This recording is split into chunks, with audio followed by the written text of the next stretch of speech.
आमच्या जनाबाईने सांगितलं, जनाबाई म्हणा जनाई म्हणा, आमच्या जनाईने असं सांगितलं की जीवनामध्ये ज्ञानेश्वरी वाचलीच पाहिजे, म्हणून आम्ही पारायणाला बसलो. आता एखाद्याने जर विचारलं कशा करता, काय होतं वाचून, असा जर प्रश्न उपस्थित झाला तर एक सांगू का, जरी आपल्याला ज्ञानेश्वरी वाचल्यानंतर काय मिळते, ऐकून ठेवा, काय फल प्राप्त होते, आपल्या पदरामध्ये काय पडते, हे जरी आपल्याला माहिती नसलं तर जनाबाईला माहिती आहे की नाही? समजून राहिलं का माझं बोलणं का अवघड चाललं?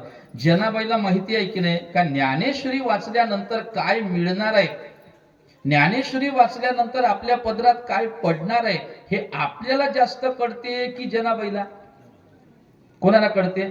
जनाबाईला. आणि संत महात्मे, जनाबाई संत आहे आणि संत महात्मे जगामध्ये जगाला कधीच कोणत्याच प्रकारे वाईट मार्गाला नेत नाही आणि कधीच संत जगाला वाईट सांगत नाही. संत महात्मे नेहमी कल्याणाचं जगाला सांगतात, सांगत आले, सांगत आहे आणि पुढेही सांगत राहणार. संत महात्मे जगाला कधीच वाईट सांगत नाही, ऐकून ठेवा. संत चांगलंच सांगतात, कल्याणाचं सांगतात, ज्याने जगाचं चांगलं होईल त्याच प्रकारे संत महात्मे बोलण्याचा प्रयत्न करत असतात. बघा ना, आपल्याला ज्ञान नाही, ज्ञानेश्वरी वाचून काय मिळतं, मी 2-3 तुम्हाला प्रयोजन सांगतो, 2-3 फल सांगतो की ज्ञानेश्वरी वाचल्या करता काय होते, कशा करता ज्ञानेश्वरी वाचावी, कशी वाचावी, वाचून काय मिळते, हे 2-3 मुद्दे तुमच्या पुढे प्रकट करतो. हे लक्ष देऊ नाही का? आणि मग राहिलेला जो वेळ आहे, उद्याचा वेळ आपल्याकडे, अजून त्या श्लोकाचा विचार आपण संपूर्ण होत नाही, पण जेवढं वेळेमध्ये सांगणं होईल तेवढं सांगण्याचा प्रयत्न करतो. फक्त ऐका. आता ज्ञानेश्वरी वाचत असताना वाचल्यानंतर काय होते हे आपल्याला माहिती नाही. मग आपली जनाबाई, आमची जनाई आम्हाला सांगते म्हणा बाबा का ज्ञानेश्वरी वाचत चला, ज्ञानेश्वरीच वाचली पाहिजे. आमच्या जनाबाईने सांगितलं म्हणून आम्ही वाचतो. बरं, वाचून होते काय माहिती नाही आम्हाला, आमची जनाबाई सांगते म्हणून आम्ही वाचतो, संपला विषय. मग मला सांगा, आपल्याला कळत नाही पण जनाईला कळते की नाही? जनाईवर विश्वास पाहिजे की नाही आपला? साधं उदाहरण सांगतो. एखादा छोटासा मुलगा असतो की नाही, सांगा ना. उदाहरण सांगितलं की लवकर लक्षात येते. एखादा छोटासा मुलगा असतो, त्या मुलाला ज्ञान नसते, त्याला काही कळत नसते. मग ती एखादी आई, एखादा मुलगा जर एखाद्या ठिकाणी जायला निघाला, एखाद्या ठिकाणी धोका आहे, एखाद्या ठिकाण वाईट आहे, अशा ठिकाणी जर मुलगा जायला निघाला, त्याला माहिती नाही ही जागा चांगली आहे की वाईट आहे, त्याला त्याचं ज्ञान नाही, पण तो मुलगा जर जायला निघाला तर आई त्याला काय सांगते, बाळा तिथे जाऊ नये, तिथं जाणं चांगलं नसते. एवढं तर माहिती आहे की नाही सगळं, नेहमी सगळ्यांचा अनुभव आहे की नाही? एखादा मुलगा जर वाईट रस्त्याने जायला निघाला, एखाद्या वाईट ठिकाणी जायला निघाला, तर ती आई त्या लेकराला सांगत असते, बाळा तिथे जाऊ नये, तिथं जाणं चांगलं नाही. त्या आईने लेकराला सांगितलं जाऊ नको, तर लहान लेकरू जाते का? जात नाही का? आता तिथे गेल्यानंतर काय होते हे लेकराला कळते का आईला? बोलत चला, कोणाला कळते हो? तो अज्ञानी आहे, त्याला गेल्यानंतर काय होते, नाही गेल्यानंतर काय होते याचं त्याला ज्ञान नाही, त्याला कळत नाही. गेला नाही गेला काही त्याला माहिती नाही त्याच्यातलं. पण त्या आईला सगळं माहिती आहे का हा जिथे जातोय ना तिथं जाणं चांगलं नाही, तिथे जर आपला मुलगा जायला लागला तर भविष्यामध्ये बिघडण्याची शक्यता आहे, तो वाईट मार्गाने जाणार आहे, तो बिघडणार आहे, याचं ज्ञान आईला असल्यामुळे ती आई त्याला असं सांगते तिथे जाऊ नको. असं जेव्हा ती आई सांगते तर तो अज्ञानी मुलगा आईला विचारतो का? विचारतो का का जाऊ नको? नाही. मग एखाद्या मित्राने जर विचारलं का रे तू आला नव्हता, मग तो मित्रांना सांगतो, रे माझी आई म्हणत होती तिथं जाऊ नको, संपला विषय. माझ्या आईने सांगितलं जाऊ नको, संपलं ना. मग का जाऊ नको ह्या प्रश्नाचं उत्तर नाहीये. माझ्या आईने सांगितलं जाऊ नको म्हणून मी तिथे गेलो नाही, म्हणून मी तिथे आलो नाही, संपलं उत्तर. मग लक्षात ठेवा, आईने सांगितलं जाऊ नको का, आईला त्याचं पूर्ण ज्ञान आहे का तिथे जर मुलगा गेला तर हा बिघडल्याशिवाय राहत नाही, म्हणून हे ज्ञान कोणाला? आईला. लेकराला ज्ञान नाही. तसं आपण ज्ञानेश्वरी का वाचायची? काही नाही बाबा, आमच्या जनाबाईने सांगितलं आम्हाला का ज्ञानेश्वरी वाचलीच पाहिजे, ज्ञानेश्वरी हातात घेतलीच पाहिजे, ज्ञानेश्वरी वाचल्याशिवाय मरू नये. लक्षात घ्या, ज्ञानेश्वरी ही आपली आई आहे. कोण आहे? आई आहे, जगाची आई आहे. लक्षात घ्या, आपल्या गावाचीच आई नाही. ज्ञानेश्वरी ही आई आहे, ज्ञानेश्वरी ही आपली माता आहे. मग जनाबाईने आपल्याला सांगितलं ज्ञानेश्वरी वाचा. काय वाचावं? फक्त फक्त ज्ञानेश्वरी वाचली पाहिजे, हे लक्षात घ्या.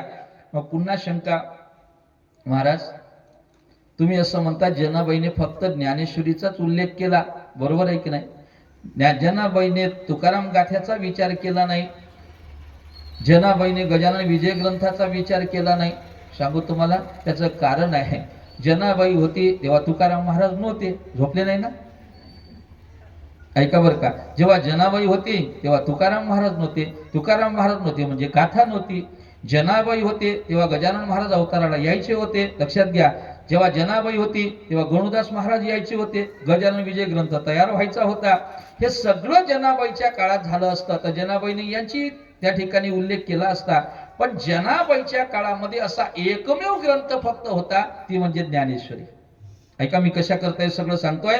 एकच ग्रंथ होता म्हणून जनाबाईने त्यावेळेस सांगितलं, अरे वाचायचंच असेल एकतर हे फालतू वाचत बसू नका. मी बोलून गेलो काल, पुन्हा विस्तार करत नाही. असे पुस्तकं वाचायची नाही का ज्याच्यामुळे आपल्या अंतःकरणात विकार तयार होईल. ऐका, आपल्या अंतःकरणामध्ये काम उत्पन्न होईल असे पुस्तकं कधी हातात घ्यायचे नाही. का घ्यायचे नाही ते जाऊ द्या, त्याचा विचार मला करायचा नाही. पण असे पुस्तकं कधी वाचायचे नाही. पण ज्ञानेश्वरी सारखा ग्रंथ हातात घेतल्याशिवाय राहायचा नाही, वाचल्याशिवाय राहायचं नाही. ज्ञानेश्वरीचं अनुष्ठानही करता येते. मी काल बोलून गेलो. तुम्हाला जर असं वाटलं आता काय करावं, मग आपण तीर्थ मांडावं, ऐका कळस स्थापना करावी, ज्ञानेश्वरीचं 7 दिवस अनुष्ठान करावं. नाही 7 दिवस होत, 15 दिवसाचं अनुष्ठान करावं. नाही 15 दिवस होत, कामं असतात. महिन्याभराचं अनुष्ठान करावं. नाही महिनाभर, वर्षभराचं अनुष्ठान करावं. पण ज्ञानेश्वरीचं अनुष्ठान करता येते. ऐका बरं महाराज, मग अनुष्ठानच मांडलं पाहिजे असं काही नियम आहे का? नाही. रोज तुम्ही देवपूजा करत असताना ज्ञानेश्वरीचं एक पान जरी वाचलं किंवा काही 9-10 ओव्या जरी वाचल्या तरी तुमच्या जीवनाचं कल्याण आहे, हे लक्षात घ्या. रोज रोज वाचायचं. आपण गजानन विजय ग्रंथ जसा ज्या पद्धतीने एक अध्याय रोज काही महिला मंडळी रोज वाचतात. काही महिला मंडळी अशा आहे, ऐका आता काही महिला मंडळी कामं नाही, काही महिला अशा आहेत की अगदी 4 ते 5 तासामध्ये गजानन विजय ग्रंथाचं पारायण करणाऱ्या काही महिला मंडळी आहे, रोज करणाऱ्या. लक्षात घ्या, आधी त्यांना वेळ लागला, हळूहळू वेळ कमी लागायला लागला, आता एकदम त्यांना कमी वेळ लागतो. मग काही महिला एका दिवशी पारायण करतात, काही महिला गजानन विजय ग्रंथाचं 3 दिवस पारायण करतात, दशमीला, एकादशीला आणि बार्शीला म्हणजे द्वादशीला. ऐका, काही महिला मंडळी 3 दिवस होत नाही तर मग 1 दिवस करतात. कोण्या दिवशी? गुरुपुष्यामृत जो योग असतो की नाही त्या दिवशी करतात. मी हे कशा करता सगळं सांगतोय.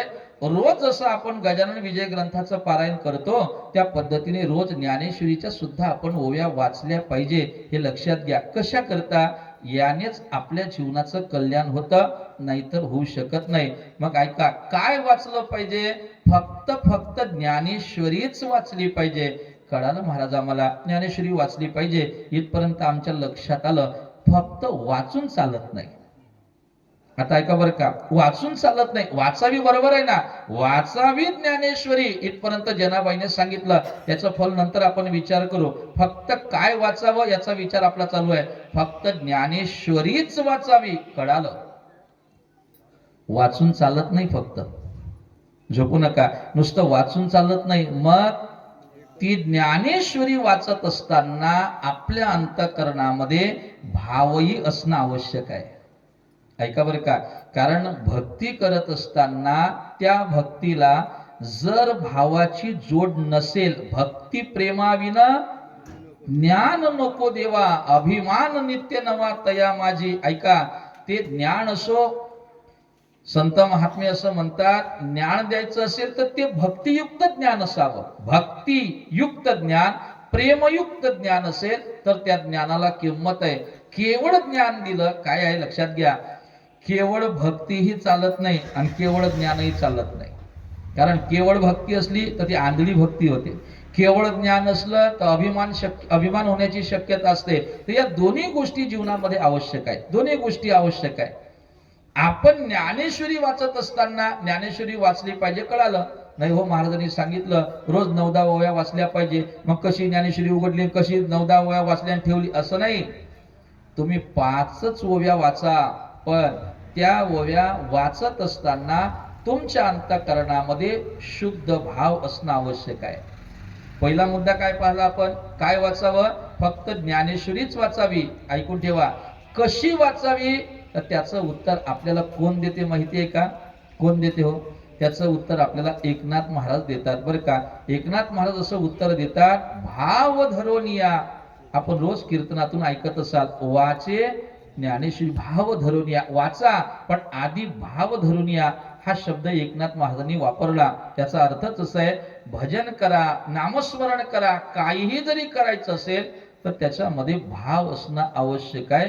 भाव नसेल तर आपली सगळी क्रिया फुकट आहे, आपली सगळी क्रिया मोग आहे, आपली सगळी क्रिया व्यर्थ आहे, आपली सगळी क्रिया विनाकारण आहे. अवघड चाललं काय? ज्ञानेश्वरीचं महत्व सांगतोय तुम्हाला, ऐका. ज्या ज्ञानेश्वरीमध्ये वाचत असताना जर भाव नसेल, प्रेम नसेल, ऐका बरं का, प्रेमाविन भजन नाकाविन मोती, अर्थाविन पोथी वाचुनी काय. सगळ्यांना माहिती आहे की नाही उदाहरण? मला सांगा, नथनीमुळे नाकाला शोभा आहे की नाही हो? होच, कठीणच काम आहे हे. घरी गेलेले होय. मला असंच एका ठिकाणी विचारलं, मला सवय आहे, प्रत्येक वक्त्याची वेगवेगळी सवय असते.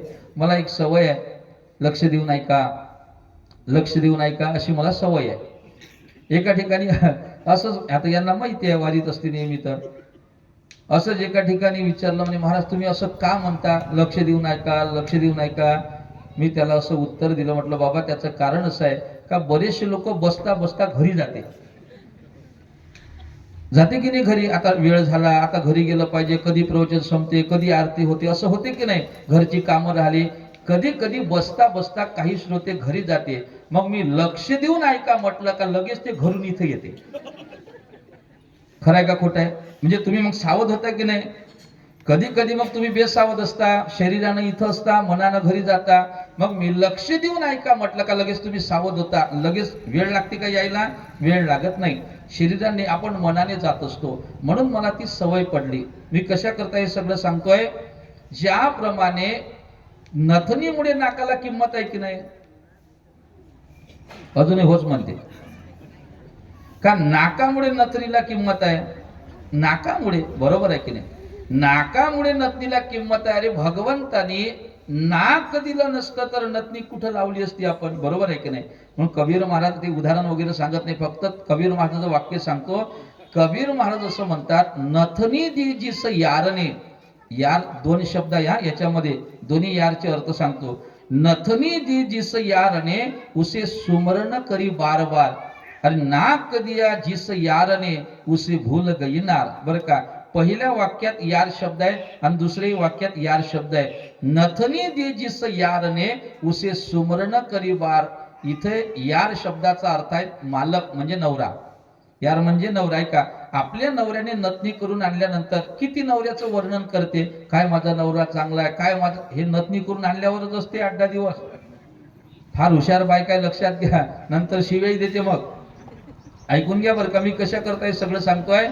त्या नवऱ्याने नथनी करून आणली का पुन्हा पुन्हा त्याचं नाव, पुन्हा पुन्हा, काय माझा नवरा आहे, माझ्या नवऱ्यासारखा नाही, अकोल्यात नवराच नाही, एवढा चांगला आहे, खूपच प्रेम करतो, असं अनेक प्रकारे त्याचं वर्णन करते. आता तर नथी आणली, मागं मंगळसूत्र करून आणलं, त्याच्या अगोदर कानातले करून आणले, हे सगळं सांगते की नाही बायका. मग नेहमी नेहमी त्याचं नाव घेणं, सुमरण करी बार बार, याला यार म्हणतात. पण कबीर महाराज म्हणतात, किती मोठी शोकांतिका आहे. अरे जिच्या मालकाने फक्त नथनी करून आणली तर नेहमी नेहमी पुन्हा पुन्हा पुन्हा पुन्हा त्याचं नाव घेते, पुन्हा पुन्हा त्याचं वर्णन करते. पण नाक दिया जिस यारने, इथं यार शब्दाचा अर्थ देव आहे. यार म्हणजे देव. ऐका बरं का, नाक दिया जिस यारने उसे भूल गई नार. हा गवार नार दोन्ही. ऐका काय असते, दोन्ही पाठ आहे, पण ते गवार चांगलं नाही वाटत. ऐकून ठेवा, भूल गई, नार म्हणजे नारी, म्हणजे स्त्री, हे लक्षात घ्या, असा त्याचा अर्थ आहे. गवारपेक्षा नार योग्य आहे का? नार म्हणजे नारी, नारी म्हणजे स्त्री, असा त्याचा अर्थ आहे, लक्षात घ्या. मग मला एक सांगा, त्या नथनीला नाकामुळे किंमत आहे की नाही? मग तसं नाकाविन मोती, जसं नाकाशिवाय मोती शोभत नाही, तसं प्रेमाविन भजन आहे की नाही? त्या भजनामध्ये प्रेम नसेल तर ते भजन व्यर्थ आहे. भजन ते ओंगळवाणी नरखा जाणे चुकेना. वंदनीय राष्ट्रसंत तुकडोजी महाराजही म्हणतात, भक्ती भक्ती क्या कहते हो, भक्ती में ही धोखा है, बिना आचरण चरित्र पावन भक्ती सारी खोका है. वंदनीय राष्ट्रसंत तुकडोजी महाराजही असं वर्णन करतात, भक्ती भक्ती क्या कहते हो, काय भक्ती भक्ती करता, अरे भक्ती में ही धोका है. आहे की नाही भक्तीत धोका आहे ना. पण भक्तीत धोका आहे असे म्हणणारे तुकडोजी महाराज सुद्धा म्हणतात, भक्ती विना उद्धार नाही कुणाचा. हे भक्ती खोका आहे हे म्हणत असताना वंदनीय राष्ट्रसंत तुकडोजी महाराजांचा उद्देश वेगळा आहे. मी हे सगळं कशा करता आपल्या पुढे बोलतो आहे, सांगण्याचं एकच तात्पर्य आहे, लक्षात घ्या. ज्ञानेश्वरी आपण आता वाचणार, आपण ज्ञानेश्वरी वाचायला लागणार, हे सगळं खरं आहे. पण नुसतं वाचू नका, पण भाव धरून वाचा, हे मला सांगायचंय. त्याच्यामध्ये प्रेम ठेवा, त्याच्यामध्ये आदर ठेवा. ज्ञानेश्वरी वाचत असताना श्रद्धा असू द्या. नाही मी अरे काय लक्षात घ्या, ही ज्ञानेश्वरी आहे की नाही, मी सांगतो तुम्हाला, ही देवी आहे. ऐका, याला देवी सुद्धा म्हटलेलं आहे बरं का. ही देवी आहे. कशी देवी आहे, याला देवी कोण म्हटलं तेही तुम्हाला नंतर सांगतो. क्रमाक्रमाने सगळं सांगायचं आहे मला. मग या ठिकाणी भाव धरून ज्ञानेश्वरी वाचावी. आता पहिला मुद्दा काय झाला आपला, काय वाचावं, ज्ञानेश्वरीच वाचावी. बरं कशी वाचावी, भाव धरून याच वाचावी. कळालं महाराज, आम्ही ज्ञानेश्वरी वाचायला लागलो, आम्ही ज्ञानेश्वरी भाव धरून वाचायलाही लागलो, पण फल काय, फल महत्वाचं असते बरं का. कोणताही माणूस, ऐका, कोणतीही व्यक्ती एखाद्या कर्मामध्ये जे प्रवृत्त होते, आता हे तुम्हाला शब्द अवघड जाईल, कोणताही माणूस एखादं काम करायला तयार होतो, का होतो, फळ काय, बरोबर आहे की नाही, फलाच्याच आशेने तयार होतो, तसा होत नाही. उदाहरण सांगतो तुम्हाला, जर अवघड चाललं, ऐका. एखाद्या वेळेस आपल्याकडे पाहुणे येतात की नाही, उदाहरण नीट ऐका. आपला मूळ विषय काय आहे, विषय विसरायचा नाही. आपला मूळ विषय काय आहे, कोणत्याही कार्यामध्ये माणूस जो तयार होतो ते काम करण्याकरता, तसा होत नाही, त्याला फलाची आशा असते. त्याला काय असते, फलाची आशा असते, त्याला त्या प्रयोजनाची अपेक्षा असते, तसा तो प्रवृत्त होत नाही. मग कोणी असू द्या, मग मतिमंद असला तरी तो काम तसा करत नाही. ऐका, लहान लेकरू असला तरी तसं तो काम करत नाही. ऐकून ठेवा, आपल्या घरी जर एखादा पाहुणा आला, मग पाहुणा आल्यानंतर आपण काय करतो सांगा ना, काय करतो आपण, पाहुणा आपल्याकडे आल्यानंतर, अतिथी आपल्याकडे आल्यानंतर आपण त्याची व्यवस्था करतो, त्याला आपण पाय धुवायला वगैरे पाणी वगैरे देतो. हे पाय धुवायला पाणी कोणा करता असते, एक जवळचा वगैरे असला तर त्याच्या करता, दूरचा वगैरे असला तर एकदम त्याला आपण बैठकीमध्ये बसवतो. आता ऐका, एखादा पाहुणा आल्यानंतर त्याला आपण बैठकीमध्ये बसवलं, पाहुणा बैठकीमध्ये बसला, मग बाई काय करते हो, बाई काय करते, लगेच त्या पाहुण्याला पाणी देते, बरोबर आहे की नाही. आता त्या पाहुण्याला पाणी दिल्यानंतर एक सांगू तुम्हाला, हे सगळं करणं आवश्यक असते. आपल्याकडे आलेला जो अतिथी असतो की नाही, त्याला काय द्यावं, जर तसं पाठवू नये बरं का. आपण ऐकतो नेहमी, अतिथीला विनमुख पाठवू नये. मग काही लोक जर म्हणत असेल, आमच्याकडे अतिथीला देण्याकरता काहीच नाही, आम्ही काय द्यावं, तर शास्त्राने तुमच्याकरता सुद्धा एक पर्याय काढला.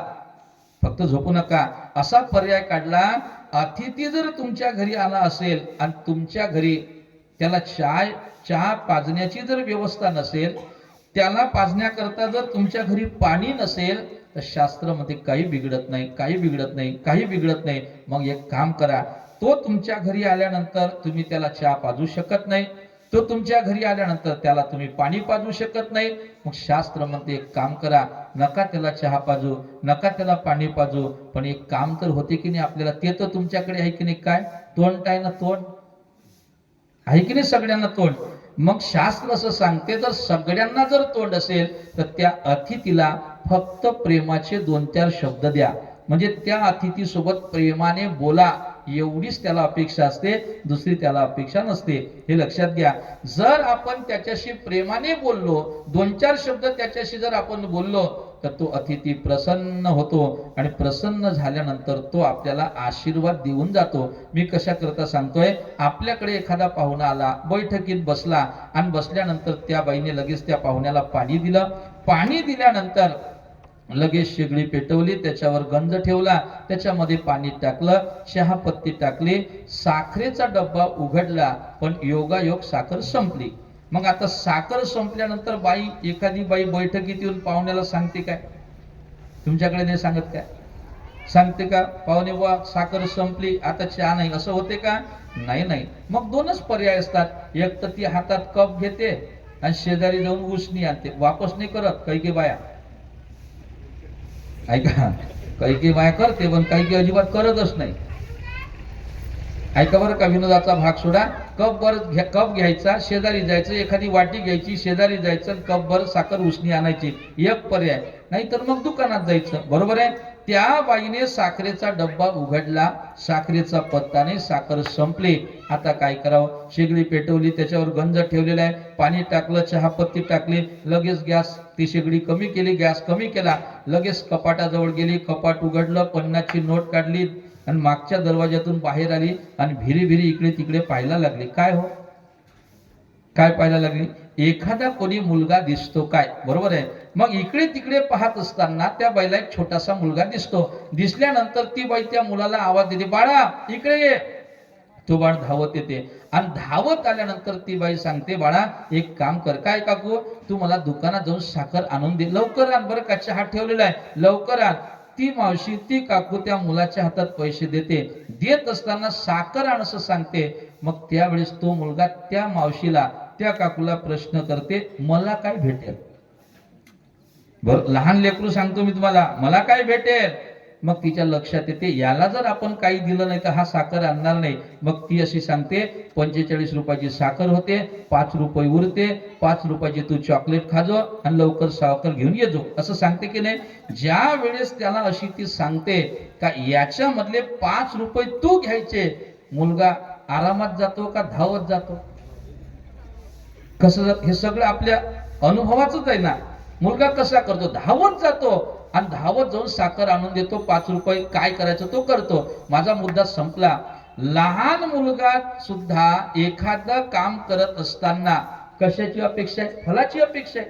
काहीतरी मिळावं अशी त्याला अपेक्षा आहे. मग विचार करा, एखादा छोटासा मुलगा फलाशिवाय एखाद्या कामामध्ये प्रवृत्त होत नसेल, मतिमंद पुरुष जर त्या कार्यामध्ये प्रवृत्त होत नसेल, तर आपण तर हुशार आहोत, आपण मोठे आहोत, आपण बुद्धिमान आहोत. मग आपण ज्ञानेश्वरी का वाचायची? आम्हाला काय आमच्या पदरात पडणार?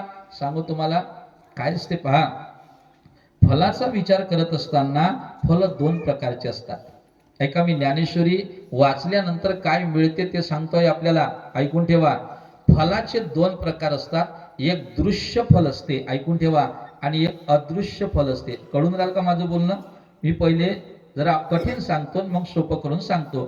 फलाचे 2 प्रकार असतात. एक दृश्य फल असते आणि एक अदृश्य फल असते. महाराज हे काय आहे, दृश्य अदृश्य? तर ऐकून ठेवा. काही फल अशी असतात की एखादी क्रिया केल्यानंतर त्याचं फल आपल्याला दिसत नसते.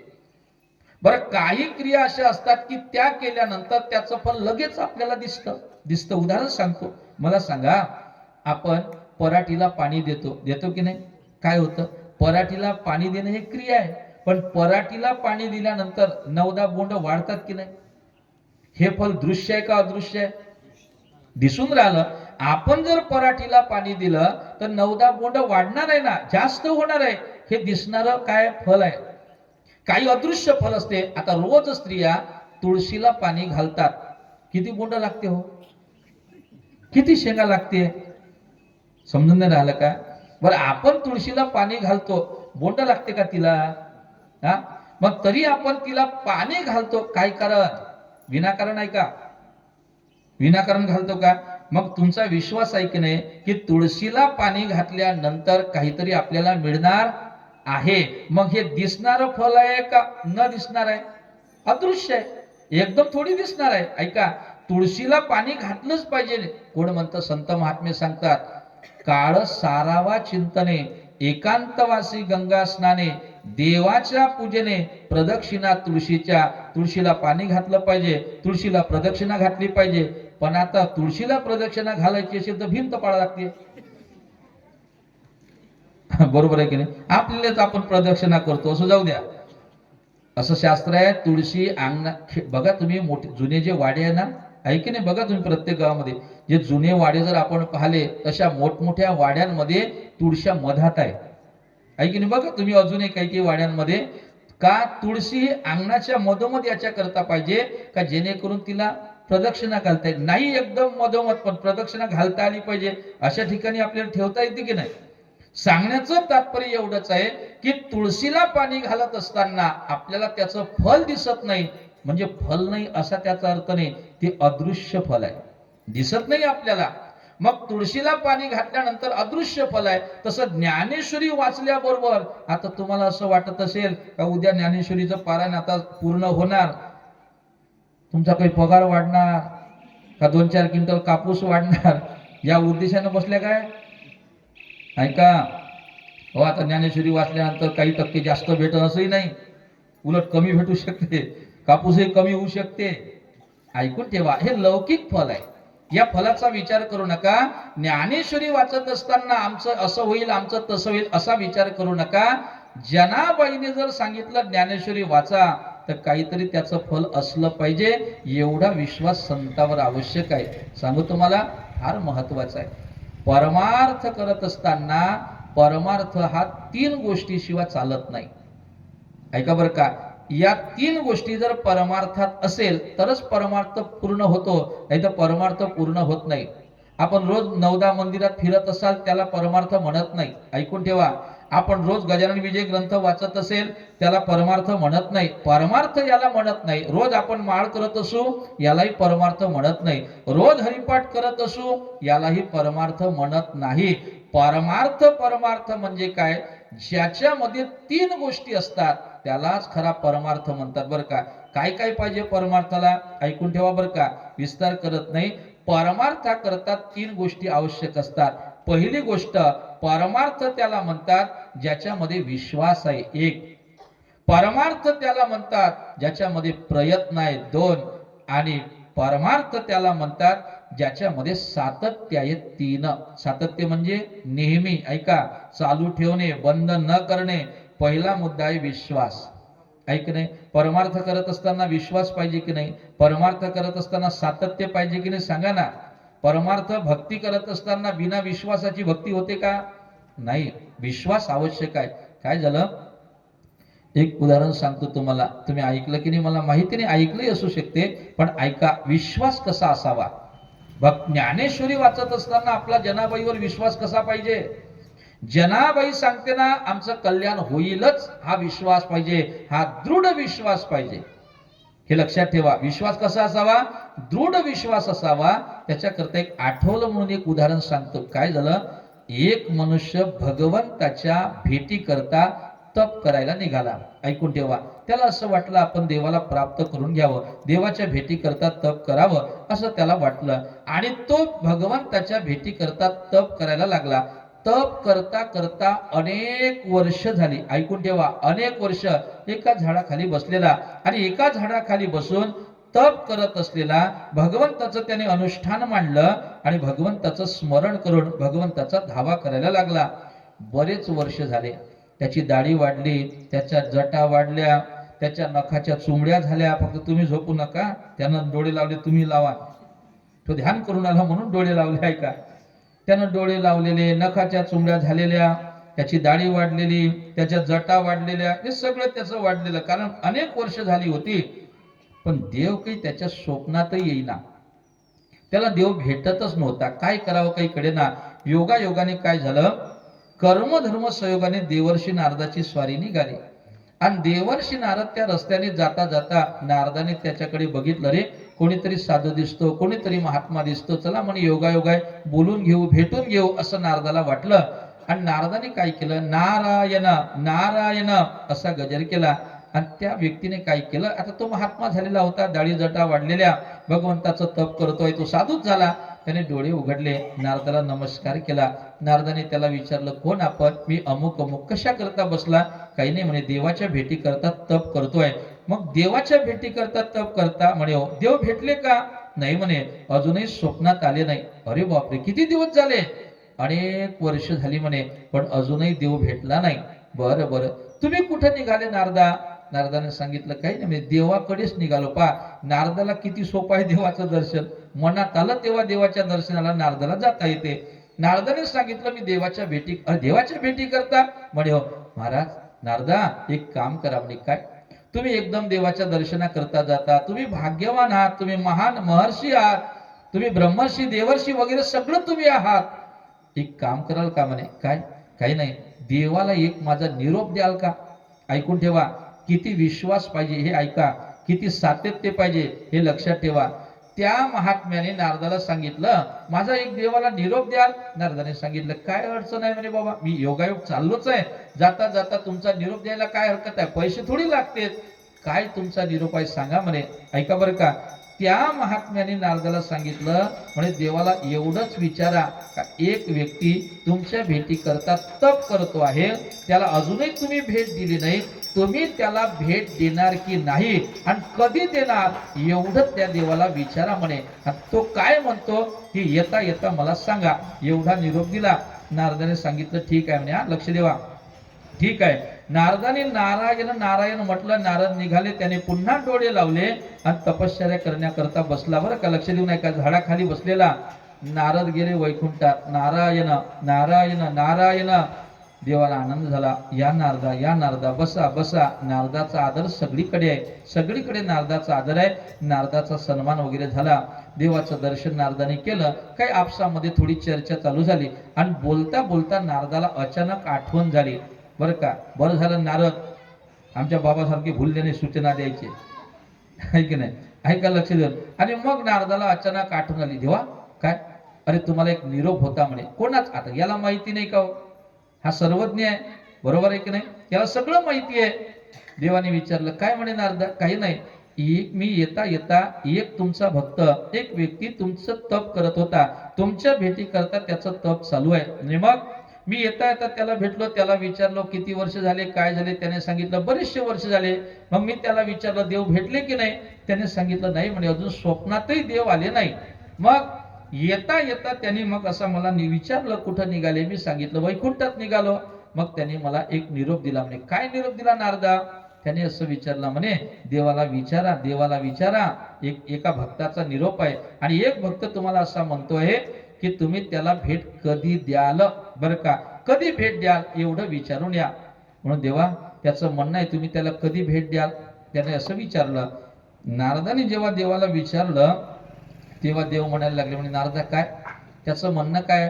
काही नाही म्हणे, तुम्ही कधी त्याला भेट देता एवढं सांगा, म्हणजे मी त्याला जाता जाता सांगतो त्याला का इतक्या इतक्या वर्षांनी देव तुला भेट देईल. ऐकून ठेवा. मग देवाने सांगितलं, ठीक आहे म्हणे, एक काम करा म्हणे नारदा. काय? तुम्ही आता तिकडून जाणार, मग जाता जाता त्याला असं सांगा म्हणे का देव तुम्हाला भेट देणार. नारदालाही आनंद वाटला, देव म्हणतो भेट देणार, पण असं सांगा म्हणे, जाता जाता त्याला असं सांगा की देव तुला भेट देणार, निश्चित भेट देणार, पण कधी देणार त्याला सांगायचं, तू ज्या झाडाखाली तपश्चर्या करण्याकरता बसलेला आहे त्या झाडाला जेवढी पानं आहे तेवढ्या वर्षांनी मी तुला भेट देणार. ऐकून झालं तुम्हाला?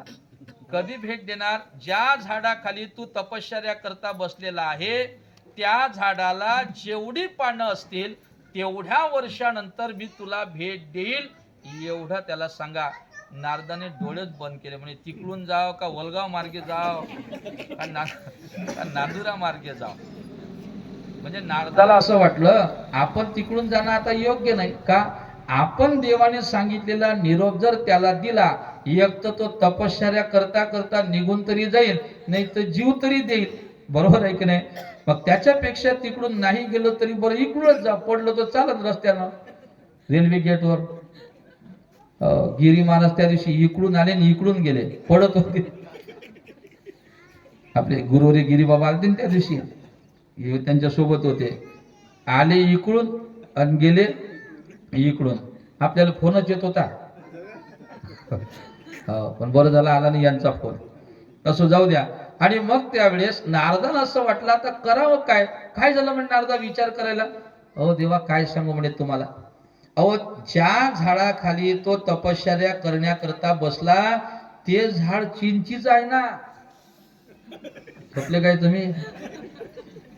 बरं मोजता काय किती पानं आहेत चिंचीला, मोजता येईल का? ज्या झाडाखाली तो बसलेला ते झाड कशाचं आहे? चिंचीचं. आणि देवाने भेट कधी द्यायला सांगितली? ज्या झाडाखाली तू तपश्चर्या करण्याकरता बसला त्या झाडाला जेवढी पानं आहे तेवढ्या वर्षानंतर. मग आता जाईल काय नारद? विचार केला, निघाले नारद, येतो म्हणे देवा. आणि नारद निघाले, पण अधिक विचार केला, म्हणे गेलंच पाहिजे, कारण तो आपली वाट पाहिल. नारद अजून आले नाही. जाऊ म्हणे, आता जे होईल ते होईल. निघाले नारद. आणि नारद निघाल्यानंतर ज्या ठिकाणी तो महात्मा बसलेला होता त्याच्या जवळ आले. नारायण नारायण म्हटलं. त्याने डोळे उघडले, त्याला आनंद वाटला. पुन्हा नारदाला नमस्कार केला. नारद आले म्हणे, आलं म्हणे. देवाचं दर्शन झालं म्हणे. मग मी तुम्हाला सांगितलेला निरोप देवापर्यंत पोहोचवला का म्हणे? पोहोचवला. देवाला तुम्ही सांगितलं, विसरले नाही ना? नाही म्हणे. मग देवाने काय म्हटलं सांगा ना म्हणे. काय म्हटलं? नारदाने विचार केला, याला सांगावं की नाही? सांगा म्हणे लवकर. त्याला उत्सुकता निर्माण झालेली होती. सांगा नारदा, सांगा, देव कधी भेट देणार? असं म्हटल्याबरोबर नारदाचा नाईलाज झाला. नारदाने सांगितलं म्हणे, नाचू नको, ऐक पहिले. तो नाचायलाच लागला. आणि नाचत असताना नारदाने सांगितलं, नाचू नको, थांब, थोडा शांत राहा. आणि मग नारद सांगायला लागले म्हणे, देवाने असं तुला सांगितलं, भेट देईल तुला, असं नारदाने देवाने सांगितलं. पण ज्या झाडाखाली तू तपश्चर्या करण्याकरता बसला त्या झाडाला जेवढी पानं आहे तेवढ्या वर्षानंतर देव तुला भेट देईल, असा निरोप दिला. अधिक नाचायला लागला. म्हणे, थांब, तुला भान आहे का तू कशाच्या झाडाखाली बसलेला आहे? अरे तू चिंचीच्या झाडाखाली बसलेला आहे आणि त्या चिंचीला जेवढी पानं तेवढ्या वर्षानंतर देव तुला भेट देणार, तरी तुला आनंद झाला. त्याने एकच उत्तर दिलं म्हणे, नारदा, इतक्या का वर्षाने होईना म्हणा बरं का, पण भेट देतो म्हणाला ना. आलं का माझं बोलणं लक्षात? इतक्या वर्षाने का होईना पण भेट देतो असं म्हणाला की नाही, त्याच्यातच आनंद आहे. याला म्हणतात सातत्य आणि याला म्हणतात विश्वास. हे दोन्ही गोष्टी एकाच उदाहरणात आहे का? त्याचा विश्वासही आहे आणि आपली तपश्चर्या बंद करायची नाही, त्याच्यामध्ये सातत्य ठेवायचं, हे त्याच्यातून आपल्याला शिकता येते. ऐका, मी कशा करता सांगितलं. परमार्थ कशाला म्हणतात? परमार्थाकरता विश्वास पाहिजे, परमार्थाकरता सातत्य पाहिजे आणि परमार्थाकरता प्रयत्न पाहिजे. प्रयत्नाशिवाय परमार्थ नाही. परमार्थामध्ये प्रयत्न केलाच पाहिजे. मला सांगा, निडोबाऱ्यांना जगद्गुरूच्या भेटी करता जेव्हा तुकाराम महाराज सदैव वैकुंठाला निघून गेले तेव्हा निडोबाऱ्यांना प्रयत्न करावे लागले की नाही? अनुष्ठान करावं लागलं की नाही? अन्ना पाण्या वाचून किती दिवस निडोबाऱ्यांना बसावं लागलं? 42 दिवस. ऐकून ठेवा, प्रयत्न आहे. बरं, तुकाराम महाराजांना देव तसा नाही भेटला. तुकाराम महाराज भजन करण्याकरता भामचंद्र डोंगरावर जायचे. ऐकून ठेवा, आता ते डोंगर आपण पाहिलं असेल, भंडारा डोंगर एकदम सोपा झाला आता, पण त्यावेळेस फार कठीण होता. त्याच्यापेक्षा भामचंद्र कठीण. आणि त्या भामचंद्रावरती भजन करण्याकरता तुकोबाराय जायचे 15 दिवस. ऐका, आणि 15 दिवसानंतर 15 दिवस घरीच गेले नाही. असं वर्णन आहे की 15 दिवस तुकाराम महाराज घरी गेले नाही. जिजामाता पाहायला लागली, स्वामी आले नाही, स्वामी आले नाही. काही खाल्लं नाही, काही पिल्लं नाही, काहीच त्यांनी केलं नाही. त्यांच्या पोटामध्ये अन्नाचा कण नसेल. एक सांगू, तुकाराम महाराजांची पत्नी भांडणारी होती.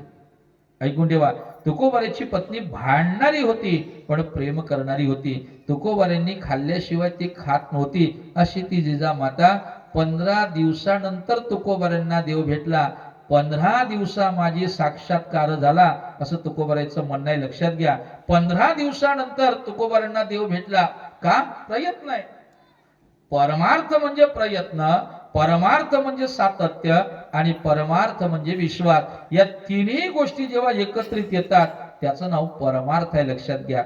मी कशा करता हे सगळं सांगितलं? ज्ञानेश्वरी वाचावी हे कळालं, भाव धरून वाचावी हेही कळालं, पण ज्ञानेश्वरी वाचत असताना काय फल प्राप्त होणार हे जाणून घेणं महत्वाचं आहे. लक्षात घ्या. काय फल मिळतं? आता फल अदृश्य आहे, एकदम काही फल आपल्याला दिसणार नाही. मग मिळतं काय ते तर आम्हाला सांगा. त्यावेळेस नाथबाबांनी 2-4 आपल्याला फल त्या अभंगामध्ये सांगितले. या अभंगाचा जर आपण विचार केला, वाचावी ज्ञानेश्वरी, तर याच्यामध्ये जनाबाईने सुद्धा 2-3 फलाचा विचार केला की नाही?